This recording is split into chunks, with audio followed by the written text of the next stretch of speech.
I don't know how to move. Testing, testing, there it is. Okay, everyone, just encourage you to make your way back to your seats, and we'll keep the program moving.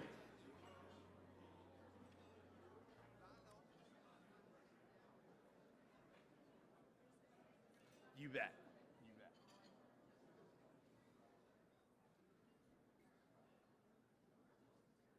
Thank you.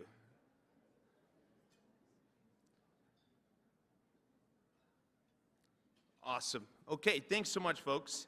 So we are now back with our next keynote speaker, and our very generous sponsor for this session is Shell Canada. So I'd like to invite Shell's president and country chair to the stage. Ladies and gentlemen, please welcome Susanna Pierce.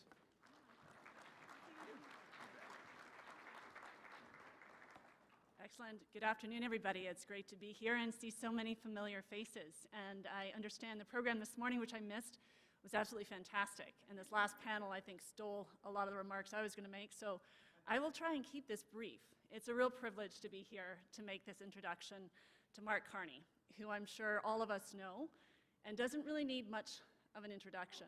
He's been governor of the Bank of Canada, Bank of England, and certainly now in his role as the UN Special Envoy for Climate Action and Finance. This man is no stranger to global challenges and crises, and certainly we're going to be looking forward to his remarks as it relates to what he's dealing with now, which in fact is a huge opportunity as co-head of Brookfield's Global Transition Fund, which last week, I'm sure all of you saw, announced it has raised a record $15 billion. It's the world's largest private fund dedicated to the net zero transition. It's a signal, too, that investors are still committed to establishing cleaner portfolios. And I think, as we heard in this last panel, that continues to be a drive for the province and the technology sector that we're trying to grow here right in this province.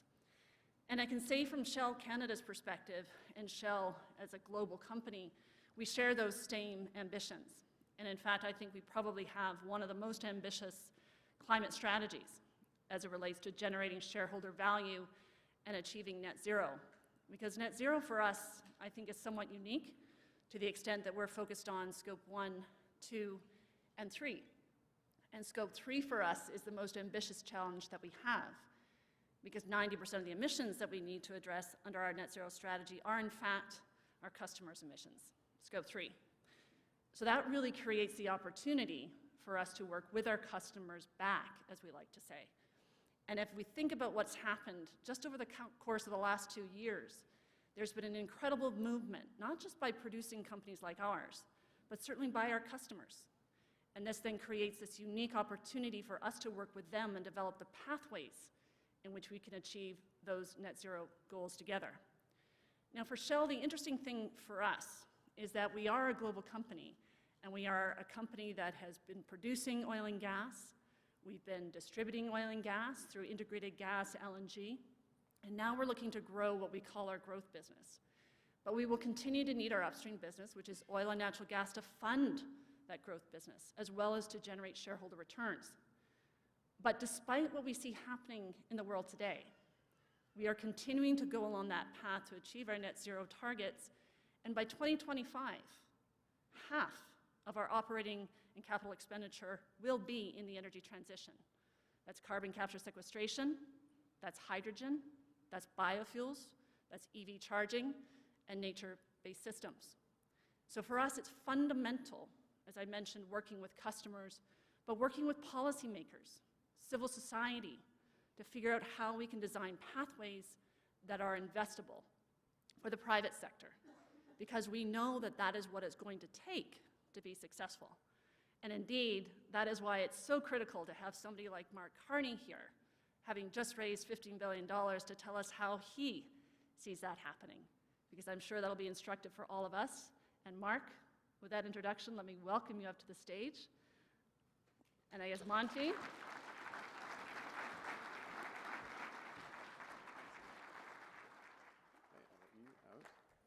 Thank you.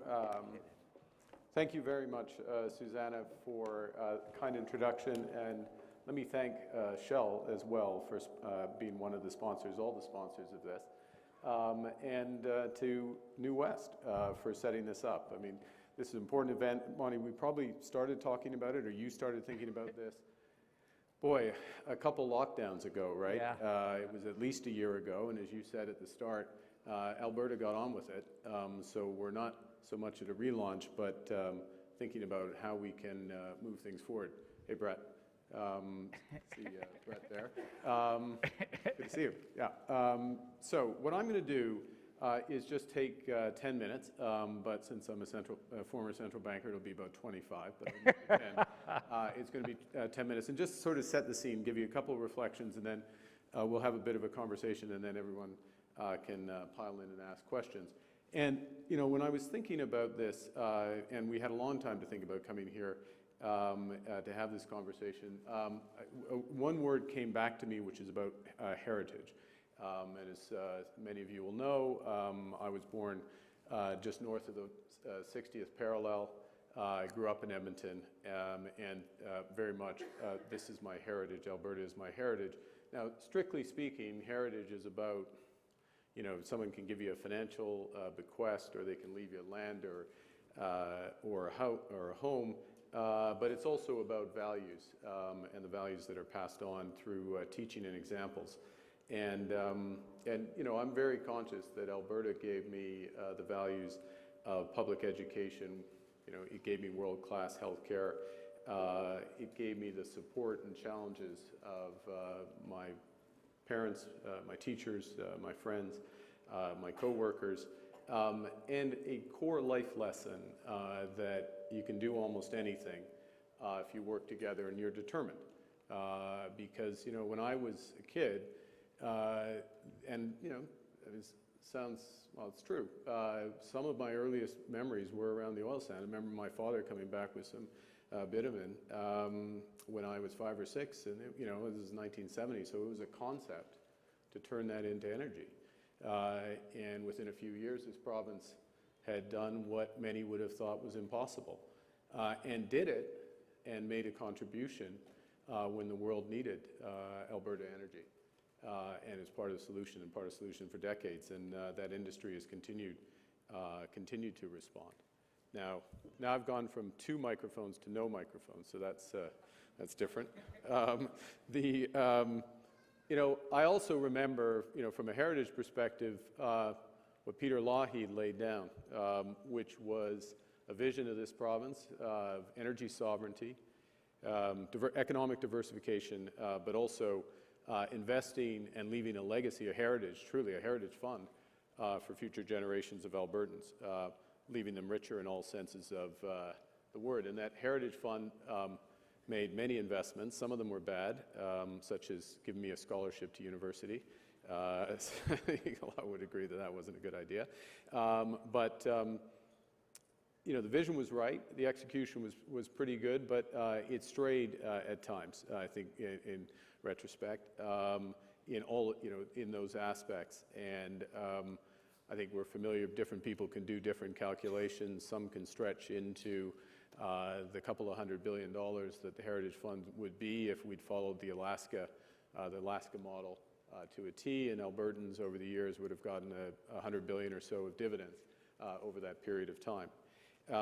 So while there has been tremendous economic progress over the years, it hasn't been enough, and you know, the province was exposed in recent times, and there's a lesson in that now that history is rhyming. We're once again in a position where geopolitics are absolutely rupturing global energy markets, and just as then, Alberta can be part of the solution, but there's challenges with that, and many in the room are living these challenges, addressing these challenges.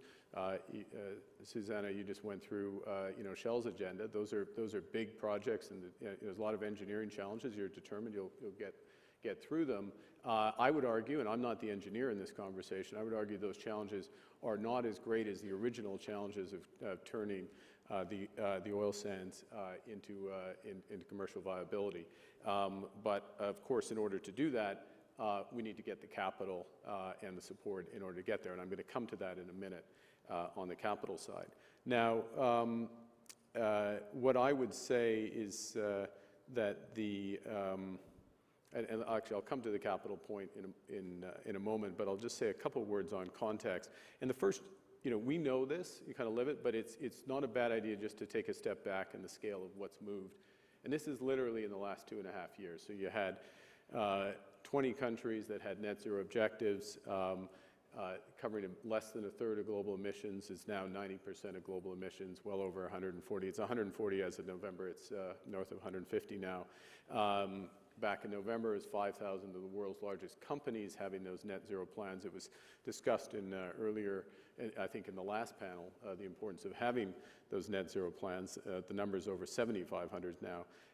And then 40% of the world's financial assets committing themselves to net zero. And that's not just 2050, but being on the pathway towards net zero, including most of the major Canadian financial institutions. So that aspect of context. I think the second is that if I look sort of objectively at what was accomplished in Glasgow and where things stand right now, you have that global objective for 1.5 degrees. You have a gap, we have a gap between the policies that countries have relative to their ambitions, and that creates some of the problems we have.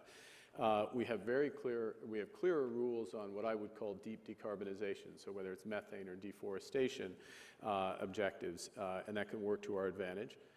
We have the prospect of large-scale carbon credit markets. We haven't built those markets yet, and by carbon credit markets, I include voluntary carbon credit markets, and it's something that's going to be important.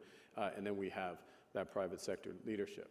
Now, we're living part of this graph right now, but it's going to be relevant for the decades ahead. And I'll just explain it very quickly, and there's wide error bands around things, but the direction is what matters, is if the policy is only, if there are no demand-related policies, no efficiency policies, and no policies bringing on new sources of energy, all the weight goes on the price, and it goes in price and volatility, and things can go much higher. This is, for what it's worth, IMF analysis. Doesn't mean it's wrong because it's from the IMF, but again, directionally right. But if you get a mixture of demand and supply policies and a smoother transition, then you have a very different path for oil prices. Again, don't take $20 and put it in your model, but think about that the world's going to end up somewhere in between, because policy isn't going to be perfect and it's not going to be absolutely terrible, and it's going to be volatile. So it is going to be a bumpier transition over the course of the next few decades. Now, and within that context, and particularly in the lower band, where there is more of a transition, it is going to be a more competitive environment. I mean, it's always been a competitive environment, but, and this is just an illustration, and there's many different ways of showing this, but if just in terms of committed carbon, committed infrastructure, if it all runs to the end of its economic life, we blow through the 1.5 degree carbon budget, which after all is something that 90% of the world's emissions are at least nominally committed to. So we want Alberta to be in the blue bar to the right. And as has been said a moment ago, that to get there, actually I'm going to skip ahead for a second, to get there, we need to be low risk, which we are, low cost, which many in this room have made a reality, and closing in on the Saudis, but also low carbon. It takes all three. And so what's the plan in order to accomplish that? I would join others who've emphasized this, that CCS is an imperative. The new Pathways Initiative is very welcome. We want to do everything we can to help that succeed. I'll say as a sidebar that Brookfield and the Transition Fund has already invested in Alberta-based CCS through Entropy, and we're very keen to put a lot more money to work as these larger scale projects come for us. And of course, as you know as well, that CCS is important to unlock new sources of energy, think blue hydrogen and industrial applications. Now, I would suggest that the revenue windfalls we're seeing now, after a very difficult time, it may make sense to think with a clearer view of the horizon or the potential horizon and the heritage responsibilities. So how are those revenue windfalls going to be spent? How much is, and these are decisions for governments, but how much is debt pay down? How much goes into the heritage funds itself? And how much goes in kind into heritage? In other words, for the infrastructure, for the R&D, for the development of the province for future generations, including for workers. By the way, I skipped over the Russian thing, but we can talk about it if people want. I mean, I'm not saying it's not important, but I'm just worried about the time, so that I'm addressing it. So I said I wanted to say a few words on the financial system and how it's being organized. And I want to underscore, I put this up just to, what we're looking at, clear-eyed, is a energy transformation at the pace, or at the scale of the Industrial Revolution, but at the pace of the digital transformation. In other words, over the next course of the 30 years. So it is a massive, massive undertaking. When we had the Industrial Revolution, in effect, what happened was there was a new financial system. You had something called fractional reserve banking, which came to the fore, which meant that substantial capital could be provided. The role of central banks changed, and the international monetary system evolved. In this circumstance, it's not quite as radical as that, but what's core to the new financial system, I think what's relevant for this room, this province, is this focus on the net zero transition. And transition means transition. I want to spend a moment unpacking what that means, because there's different depictions of what's going on. And I apologize for putting a slide up with a bunch of terms that you probably haven't seen. Hopefully you've seen some of them.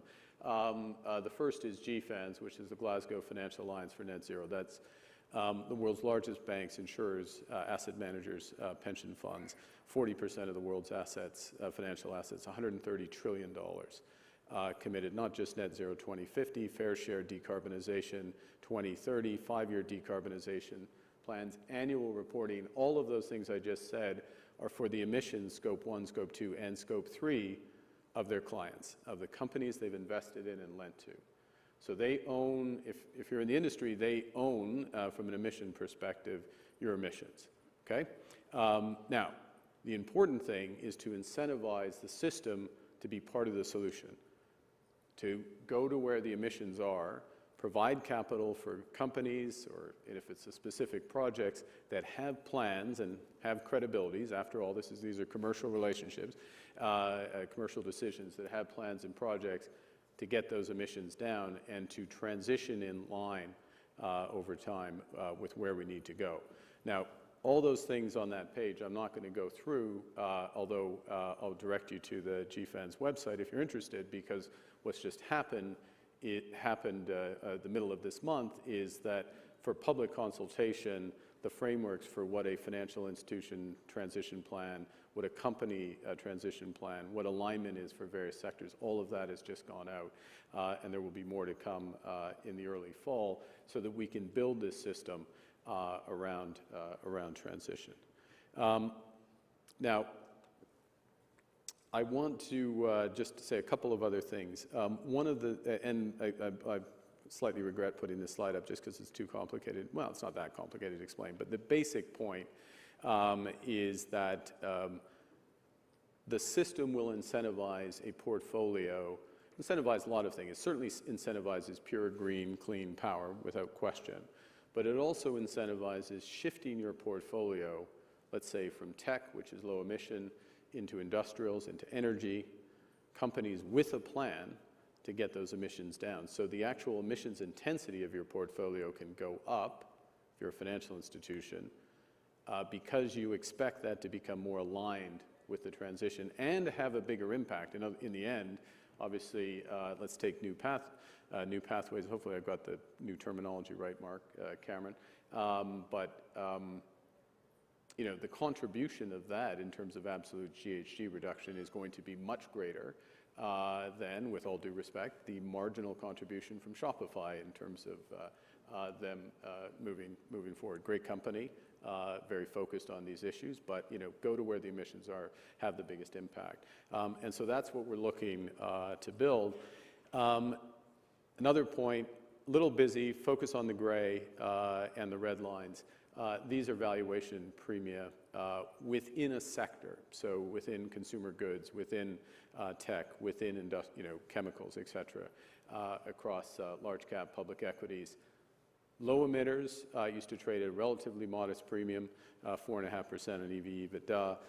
That has tripled, more than tripled, over the course of the last few years as this information has come out and as investors have started to focus on alignment with the transition. This is something that's only going to accelerate. So again, plan, credibility, moving forward along that line, and valuation outperformance. Last thing, I'll just say a word about policy. We heard a lot about policy here today, rightly so, and the dangers of stop-go policy, uncertainty, non-coordinated policy. In an environment where the financial sector is organizing itself to be forward-looking, to look at transition, to measure these things, to get behind things, policy credibility matters tremendously. The best policy is something that's date certain, at the end of this decade, maybe 2035. Something simple. Whether it's a high carbon price, whether it's an emission standard, whether it's in Europe the end of internal combustion engine vehicles 2035, because it's far enough off in the future that you can do something about it, but it's close enough that you have to. And so it gives time for the adjustment and the financial sector. And this is work that I did with Janet Yellen before she got a new job, which is around what it actually means for the level of the policy. In other words, you don't have to have as high a carbon price if you have credibility that you will have a carbon price farther out, because what's decisive is what's there in 2030. And that a bit, if I can just pick up on the carbon contract for differences point, that's part of the, as you know, that is part of the point. It just provides a floor under a price for carbon, which makes it simpler to make that analysis. Okay, I did exactly what I said I was going to do. I was going to try to talk for 10 minutes, and I talked for 20-ish, but that's it. And then we'll talk. Okay, thank you. Thank you very much.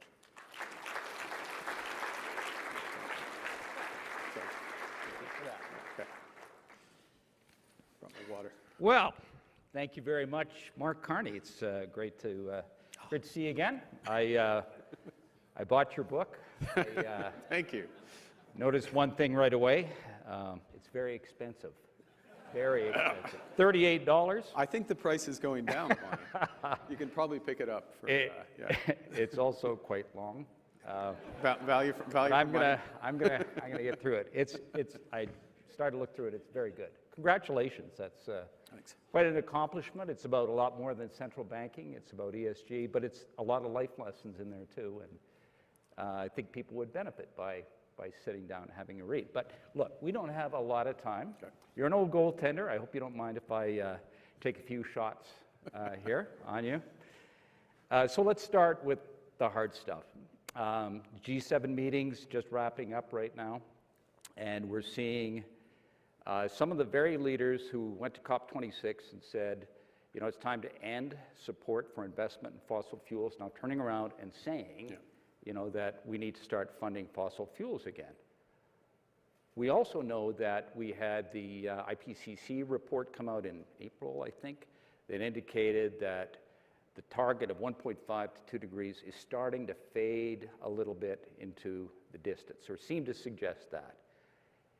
Between these things, are we going to see net zero 2050 set back a few years? Is the whole movement in some pretty serious trouble right now? Well, I think the first thing to say is that in the end, we're talking about a carbon budget and climate physics, and I'm not sure movement is what I would term it. It's just what's going to happen to the climate, and ultimately, what are we bequeathing? So that's there, and you understand that. Second is that, without question, because of the invasion particularly, there's a short-term scramble for hydrocarbons. We're going to use up more of the carbon budget over the course of the next couple of years than we otherwise would have. And the right way to do this, and we'll see if the G7 and other major industrialized nations do this, the right way to do this is that, by the way, will mean more stranded assets, right, and the question is whose assets are going to be stranded? Well, it should be Russia's assets who are stranded. Yeah. Now, I said that the other day, and I got banned from Russia, so Yeah, sorry. I'm banned twice now. I said it You were again. gonna go I'm doubling down on Russia's assets. Should snowshoeing be, in Siberia. yeah, exactly. I can snowshoe in Ottawa in May. So you know, you have that aspect to it. I think what you have in parallel with it is, for example, in Europe, on scale, a tripling of solar and wind deployment over the course of this decade, quadrupling of hydrogen. Lisa Wright made the point that Europe is now, and this is a real lesson, I think, for Canada. Europe has stood up last month and said 1 year approvals for new energy projects in Europe because of the situation, okay? Used to be a 6-year average, as Lisa said, and they're putting in place the framework for that. Okay, well, we're in an energy crisis. I mean, we're at somewhere, our bid offer on energy approval is, I mean, 6 is short in Canada, right? So 9 to 13. And, you know, it's a real challenge. It should be a real challenge, and we have to ask ourselves how long it takes. So, look, it sets back the physics of it, the reality of climate change. It makes it that much harder, without question, the Russian invasion. We're going to end up stranding more assets. Most of what will happen is a doubling down and acceleration of lower carbon energy or zero carbon energy, because in the end, and this room knows it, to move the needle on energy, most things take 5-7 years. Forget about the approvals, like just to build out. And once you look at that horizon, well, the economics are relatively clear. Last point, and I'll hand back, which is that the energy security aspect, I mean, the opportunity for Alberta, for Canada in this environment is, of course, you know, the kaleidoscope is shaken, if I can use that analogy. There's stopping looking at energy security and sustainability together, and where are we going to get our traditional hydrocarbons from? Where are we in the West going to get them from? And I think everyone in this room knows it's an opportunity if we can move fast. Well, and to a point again that Lisa made early on about affordability.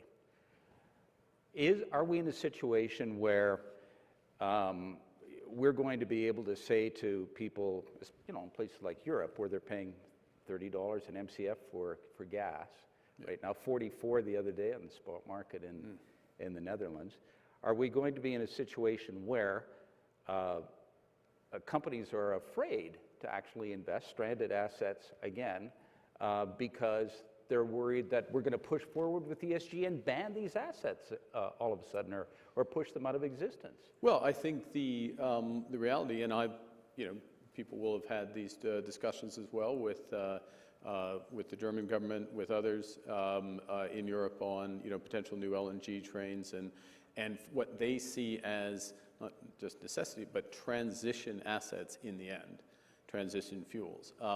And so the question is, what's the time horizon over which a new LNG train is going to run, landed into Germany?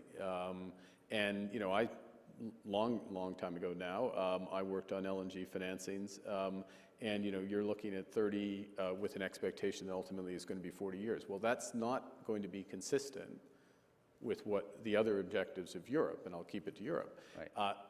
So if you've got an LNG project that's ultimately going to run 20, 25 years with hydrogen optionality, which is the ideal, the way they look at it, so that potentially you could convert it into a hydrogen train, easier said than done, but let's stay with me. That changes the economics of it, you know, quite considerably. It's better than what they're currently living through, but it's also what they look at relative to their other alternatives. I think this will get done, but I'm taking a long time. I apologize to answer your question because I'm trying to give the detail. But where you get the investor confidence in that deal is that the deal is explicitly anchored in Repower 2050, which is the European energy strategy. In other words, it's consistent in a timeline for that. Let's go to Canada for a moment here and talk about ESG, environmental, social, and governance. Yep. Right now, Canada's oil sands producers, for instance, are leaders when it comes to the ESG rankings, right? They lead essentially in the world, in their sector. On the other hand, you have institutions like the Caisse de Dépôt who say they're going to divest from oil producers. Also part of the ESG movement. So you've got one part of the movement that's undermining another part of the movement that's trying to do the right thing. Yeah. Can the ESG movement survive if they continue to do that? Well, look, I'm going to take issue with part of the premise, which is because you're saying the ESG movement as if there's an element of it which is niche. And I'm just going to hammer this point. We got 40% of global financial assets. All the world's major banks, bar 3, are signed up to net zero transition. Most of the world's asset managers, blah, blah, blah. And so what they're focused on, and will be increasingly focused on, is this question of the pathway, including in the energy sector, right? Including in oil and gas. So who in the oil and gas sector, which projects do I want to back? Which companies do I want to back? And within, if I can put it this way, pure play energy, who is low risk, low cost, low carbon? But the low carbon is a binding constraint, right? Okay, yep. Prospectively low carbon. And this is the opportunity, right? This is, and you know, this, if I use this representative, this room figured that out a few years ago, and you know, the major players thinking about the big investments in carbon capture and storage in order to ensure that that is the case, so that the whole side, you know, all those factors line up.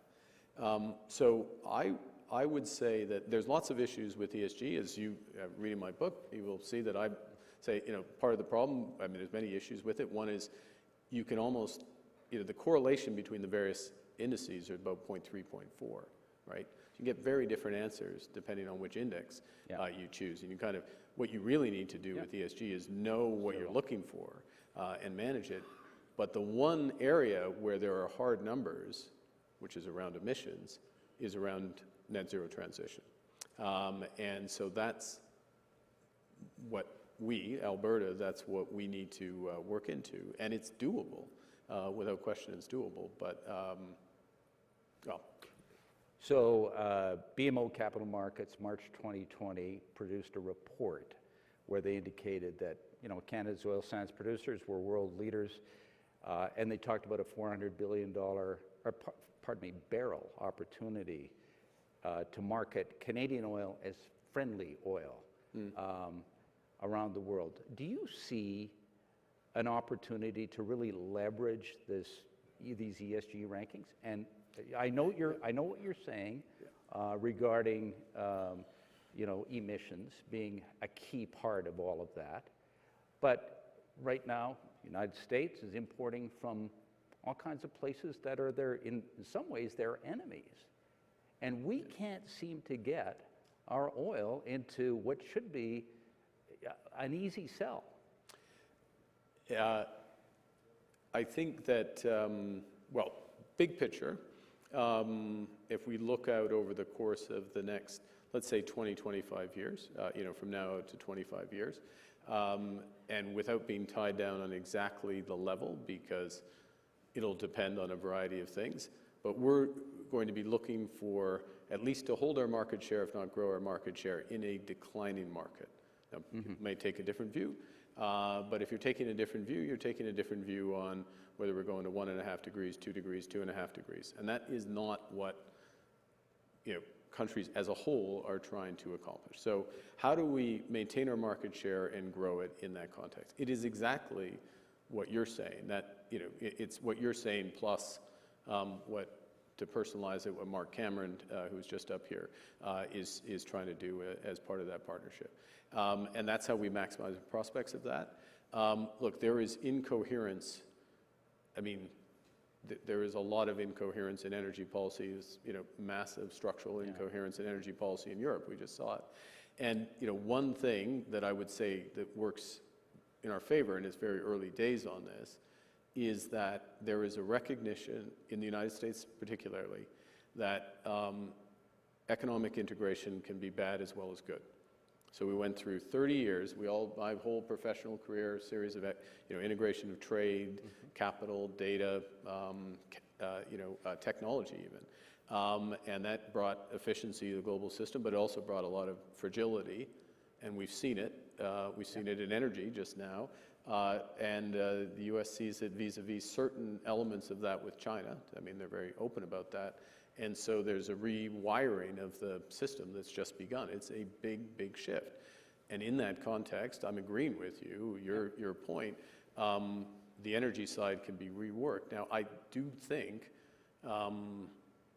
that it's not quite table stakes, but it's essential that we have a pathway to being carbon competitive for our energy landed into the markets that we want to grow share. And having that focus, the same focus that we had, what I was trying to say up there, that we had in the early 70s, which was to make the oil sands, for example, competitive, that's what gets it. And I haven't maybe emphasized this point enough, is that the levels of government alongside the industry need to be thinking in those terms and as cooperatively as possible and fitting together as possible. I mean, subject again, I'm going to lean on Lisa's comments this morning in terms of provincial leadership in these regards. Regulatory certainty, speaking of Lisa, Yeah. who reminded me to mention that as an imperative to attract investment. Yeah. Minister Guilbeault said today or yesterday that as a result of the oil industry making so much money, it's time to once again ratchet up emission standards and again ask the oil industry to lower emissions yet again. How can companies invest responsibly when the goalposts keep moving? I didn't see this comment. He didn't run it by me, surprisingly, since I'm just get one vote. I think it is so. I don't have the context, but it is very important that these goalposts are put in place and left there for a period of time. Yeah. I think one should recognize that in industries, less about the profits, more about the technology. I would expect that the goalposts in the auto industry move later this decade because of the continued technological innovation that's happening in and around that. Don't take that as that's just an example. Maybe in the chemical industry and others, but those sort of pathways are a response to what's possible or prospectively possible, as opposed to, at least the way I think about it, a financial determination. And then what's critical is that, so that's on standards, if you will, regulatory standards. And then in terms of the economic incentives, that they are as clear as possible, that they are as broadly applicable as possible. I think this is a point I'd emphasize, because in the end, you want the market to innovate around some of the solutions that, guess what, people in Ottawa or Edmonton, God forbid in Edmonton, we were pretty wise, but in Edmonton can't think of the answer in order to get there. And in that regard, again, I'm repeating myself, but the carbon contract for difference I thought was a good innovation because it provides some certainty around that. So we're facing increases in the carbon tax in Canada. We've got sort of three big, well, more than three, but three sort of big levers at the federal level. Clean fuel standards. Yeah. We have an emissions cap, and then we have carbon tax at the pumps. So there was talk about the $170 target for carbon taxes in Canada. Now, to get to net zero 2050, especially with some of the delay that's happening now, we're going to have to push forward to $170 at some point. But the challenge is affordability is a real issue. And in your book, you talk about leaders needing to be humble. And I think probably they need to listen. Yeah. Can you square this circle? Like, can we square this circle where we can keep things affordable enough for Canadians that they will still accept the net zero targets? Yeah, critical. Can I just insert one other big lever, though, the investment tax credit, and particularly Yeah, of course. if it's extended and broadened and refundable investment tax credit, which would help some of the early Good stage. point. Thank you. So on the affordability side, so here's one of the challenges on the affordability side, as you know, which is that the carbon tax is refunded. And on average, in fact, on average up to, I think it's 2/3, I'll round it to 2/3 of the Canadian population, people come out ahead. But they don't know that. They don't know that, and there will be exceptions to that. And that's in an environment in which everybody's feeling, the squeeze from other increases in prices of food and energy and, mortgage costs and other things. So it's a very real issue, the transparency with which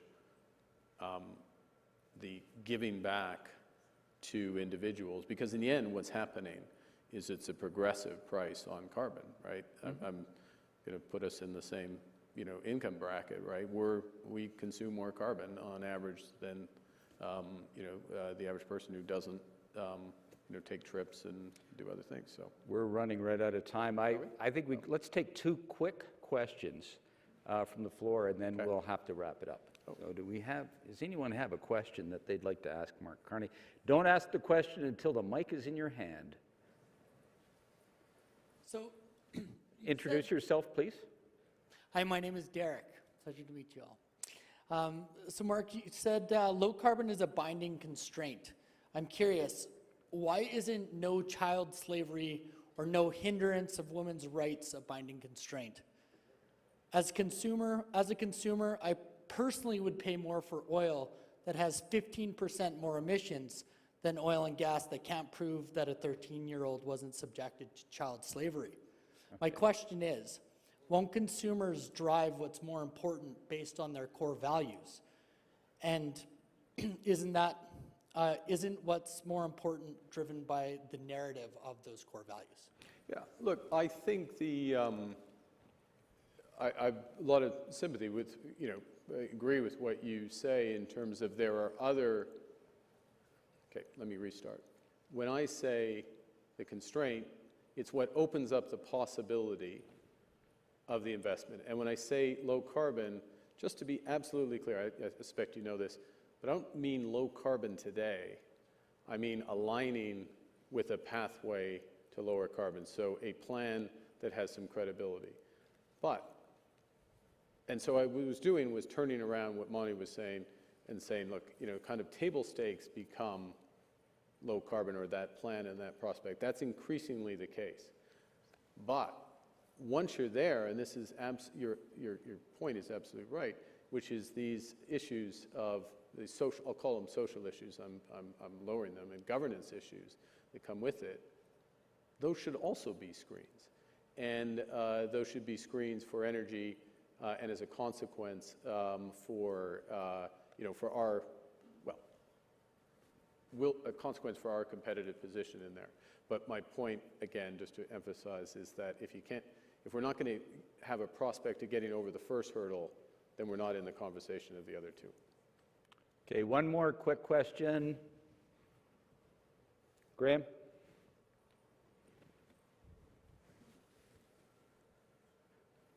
My lucky day. Thanks, Graham. Howdy, Maddie McMillan. Thanks so much for coming, Mark. It's no Edmonton, it's better, it's Calgary. I just had a question about, we've talked about domestic concerns, we've talked about the way future markets are going. Could you talk about CBAMs, like carbon border adjustment mechanisms, and maybe the talk towards formulary apportionment?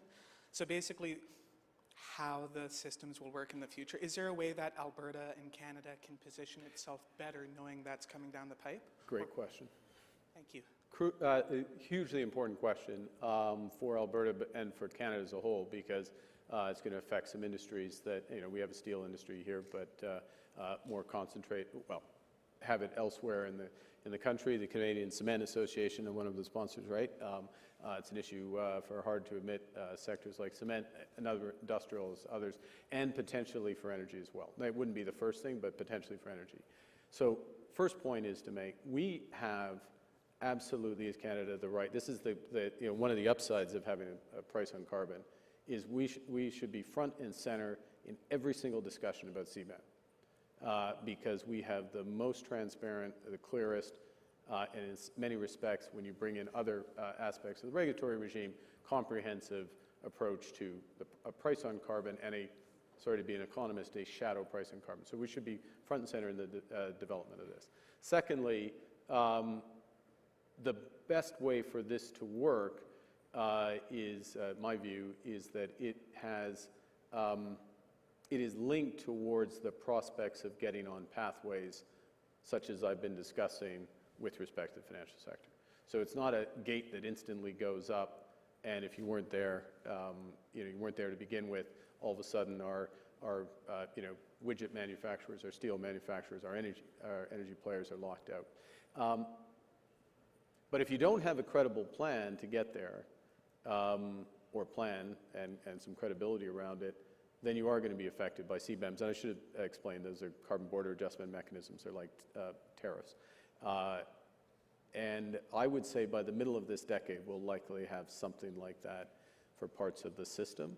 And I'll just finish where I started, which Canada is in a position by dint of actions already been taken, and I would argue by dint of the relaunch, right, the Alberta relaunch, bring it back here, that we should be designing this alongside the Americans and the Europeans, not receiving the result of bilateral conversations. One final question. Yep. I've got to ask you this. Are we going into a recession right now? Not this week. And if so, is it going to be a tough one? Or are we Look, I think it's an important question.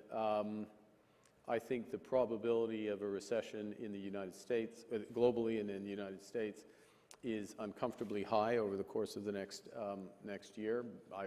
Look, it's kind of false precision on percentages, but and I would expect that recession, if it comes, will be relatively mild. This isn't 2008 for them, but it's also not 2001. You're going to have to give me 1 minute to drone on this, which is that it's not 2008 because there's not a bunch of big imbalances in the system.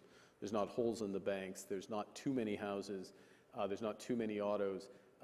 Consumer balance sheets, people are starting to be crimped, but as a whole, they're not over their skis on debt in the U.S. particularly. So you don't get that self-reinforcing. So that's the good news. The bad news, or the less good news, is this isn't 2000, 2001, where we had the dot-com crash and we had a recession and a mild recession, and the central banks could flood in and support, and there could be other support, and the world was liberalizing trade. We were deregulating. We were cutting corporate taxes. Everything was moving, in tailwinds. And when you think about what's going on, we have a bracket in history from the Berlin Wall to the Russian invasion, and those forces are going in the other direction. Last point, which is crucial. Now, we're sitting here in Alberta after some very tough years, and in Canada as a whole, we are in a better position than virtually any other country. We're getting the benefit sorry, to be clear, we have the potential to have the benefit of what's needed in the reworking of the energy system and the transition, which is why we need to act with speed so we get the investment and the knock-on benefits from that. So I'll make a bold thing, which is that, look, I think it's more likely than not that there's a recession in the United States and globally, but it is less likely that there is one here, and we can also help determine that destiny. Thank you very much, and congratulations on your fund, by the way. That is really exciting. We hope we see lots of investment in Alberta. We're open, yeah, absolutely.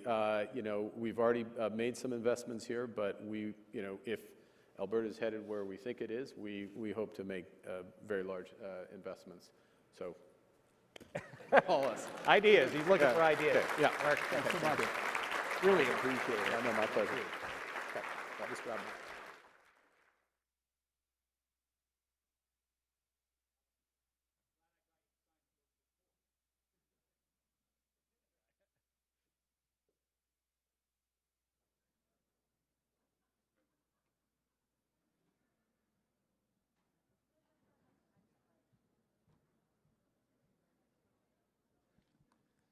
Thanks, Dad.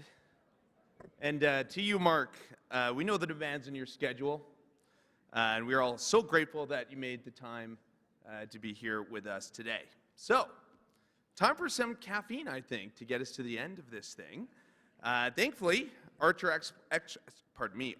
Exploration has generously sponsored our coffee break, so please make your way out to the foyer if you are so inclined. Be mindful of your carbon footprint on your way out the door, of course. And thank any of the Archer folks you see along the way. We are going to start promptly back at 2:50 p.m., so that gives you just over 10 minutes with our next panel, led by New West's personal political oracle, Janet Brown. She'll be releasing some very interesting poll results and discussing with our panel of experts, so enjoy your coffee. We'll see you in about 10 to 12 minutes.